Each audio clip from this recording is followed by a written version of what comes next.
Hello all, welcome to Study Table. Our today's topic is Theory X and Theory Y by Douglas McGregor. Douglas Murray McGregor, born on September 6, 1906 and completed the life journey on 1st October 1964. He is best known for his Theory X and Theory Y, presented in his book The Human Side of Enterprise in 1960. This theory is all about organizational behavior based on certain assumptions. He has contributed much to the development of management and motivational theories.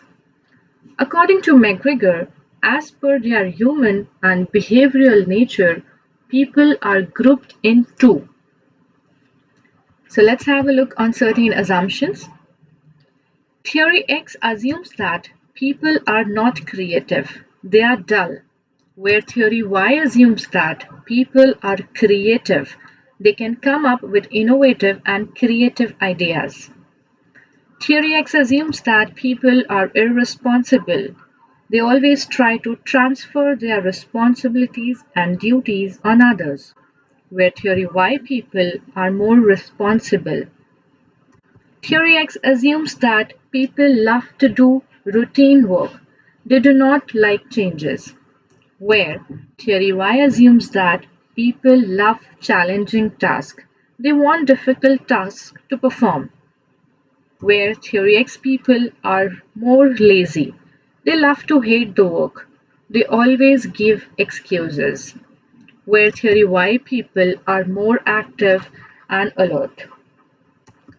Theory X people are more orthodox. They do not want changes. They do not want new ideas.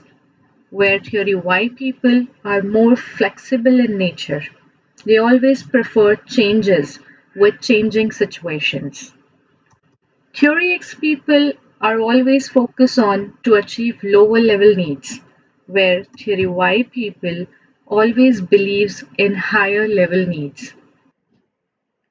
Many more assumptions are there. In short, Theory X people are selfish people who work for their self interest only.